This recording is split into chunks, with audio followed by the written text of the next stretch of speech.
দশম গ্রেড বাস্তবায়নের লক্ষ্যে আজকের মানববন্ধনে বক্তব্য রাখছেন মেডিকেল টেকনোলজিস্ট ফোরামের আইটি বিষয়ক সম্পাদক জনাব মওদুদ আহমেদ। আউযুবিল্লাহি মিনাশ শাইতানির রাজিম, বিসমিল্লাহির রহমানির রহিম।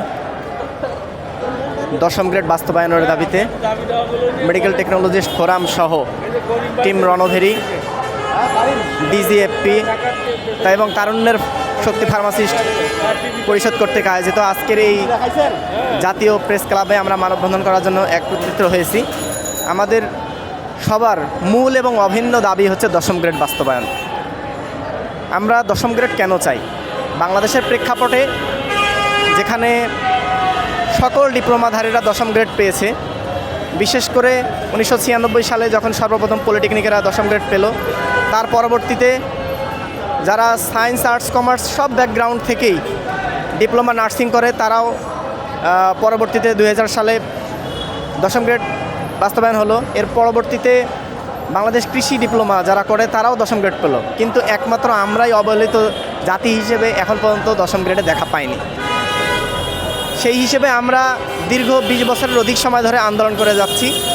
বিভিন্ন প্রেক্ষাপটে আমরা মানববন্ধন এবং আমরণ অনশন কর্মসূচি পালন করেছি। বরাবরের মতোই আমাদের যেসব সরকারের আসছে তারা বারেবার শুধু আমাদের আশ্বাস দিয়ে গেছে যে আমাদের দশম গ্রেড দাবি এরা মাইনস দিয়েছিল, কিন্তু পরবর্তীতে আমাদের ফাইনাল ওয়ে পর্যন্ত আমরা দশম গ্রেড পাইনি। তারই প্রেক্ষাপটে এবারে অন্তর্বর্তীকালীন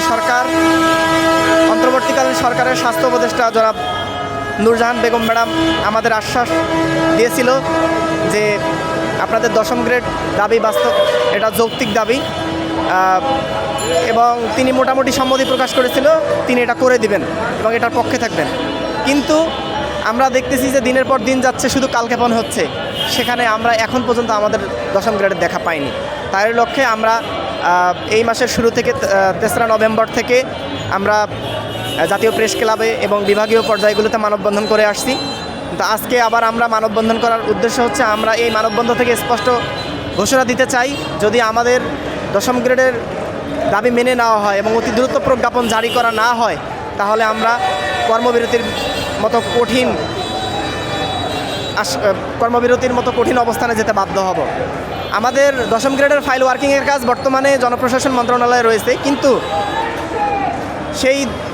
সেখানে সচিব মহোদয়রা যারা রয়েছেন তারা বিভিন্নভাবে কালক্ষেপণ করার চেষ্টা করতেছেন, আমাদেরকে 9-6 বুঝিয়ে দিয়ে আমাদের আন্দোলনকে স্থগিত করে দিতে চাচ্ছেন। কিন্তু আমরা এবারে স্পষ্ট ভাষায় বলতে চাই, এবারে যদি আমাদের দাবি আদায় না হয়, আমাদের দাবি যদি মেনে না নেওয়া হয়, তাহলে আমাদের যারা সারা বাংলাদেশে মেডিকেল টেকনোলজিস্ট এবং ফার্মাসিস্ট রয়েছে সবাই আমরা কর্মবিরতিতে যাব।